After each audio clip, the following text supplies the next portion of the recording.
I just started reading Breaking the Habit of Being Yourself by Dr. Joe Dispenza.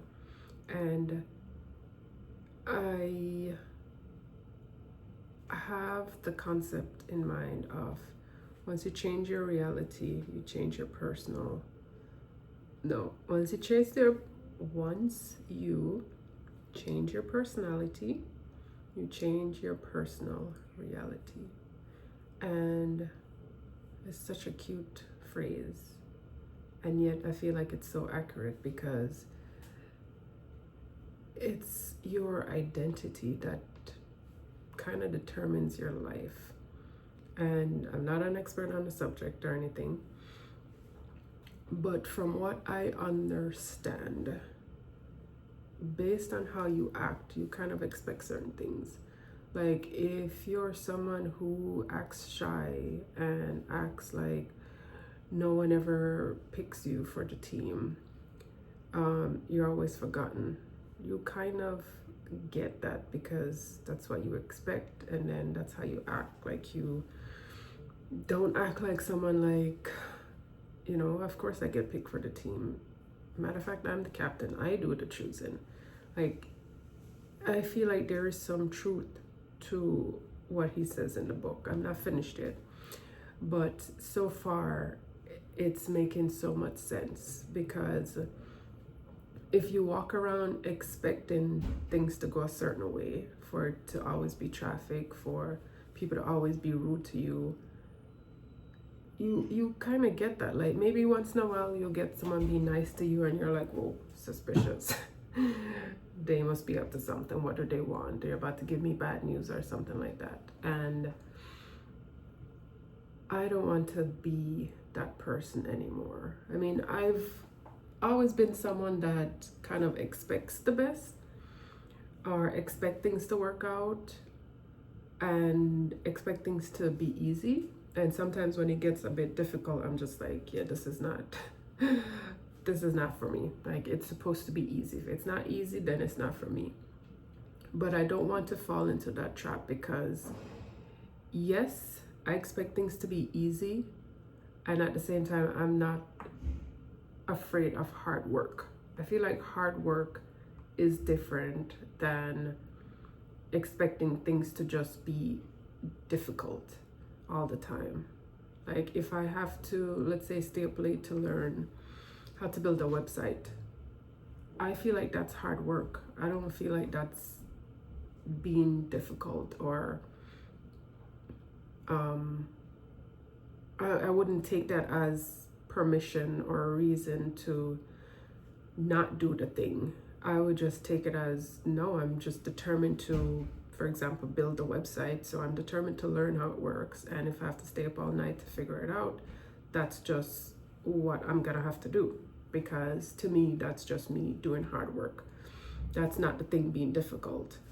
And the reason I'm ranting about this is because for this Project 180, I am going into it, or I'm doing it, making decisions that are almost the complete opposite of what I normally do, or just with the intention that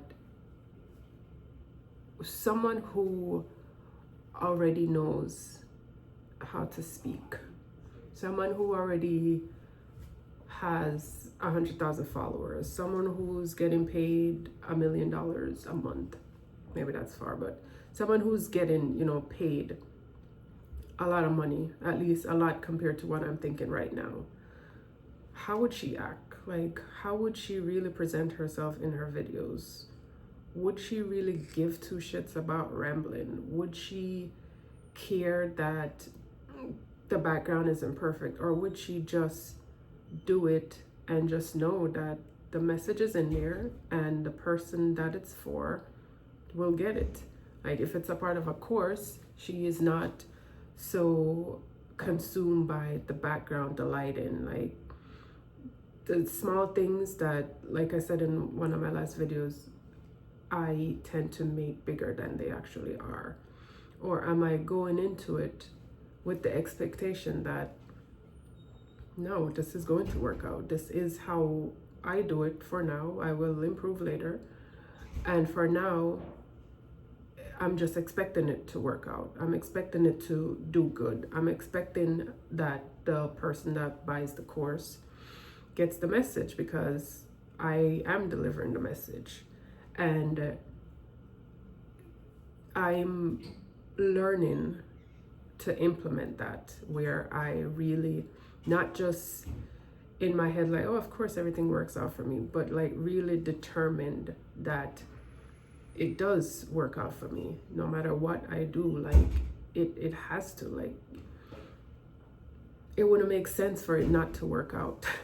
It wouldn't make sense for me to be speaking and someone not get what I'm saying. Like there's no, it just doesn't add up, right? So while I'm not finished with the book yet, I am learning to implement and constantly remind myself of certain things. Like your personality really does determine your personal reality, because that's just how you view life. That's just what you expect life to give you, and you're kind of always right.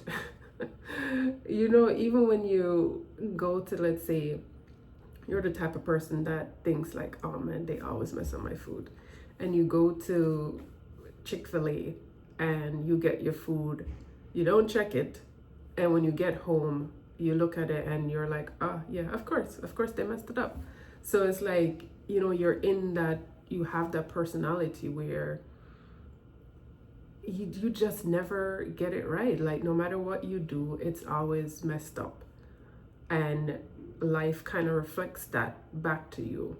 And I am ready to change my personal reality.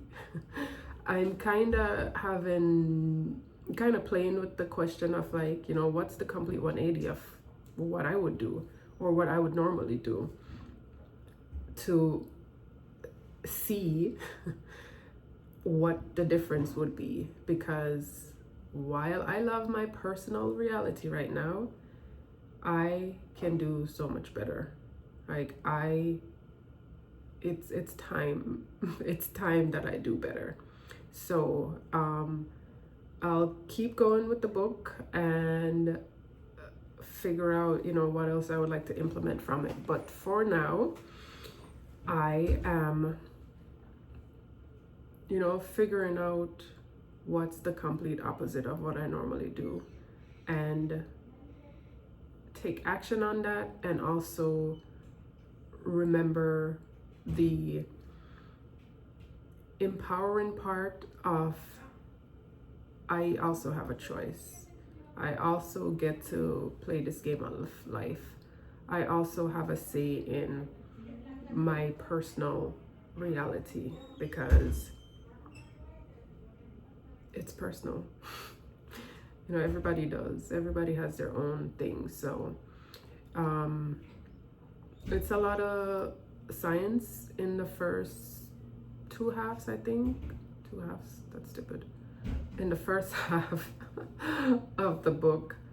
But hang in there, because it's a lot of good information. And if you know anything about Dr. Joe Dispenza, he has a lot of meditations and a lot of science back in the meditations that he shares.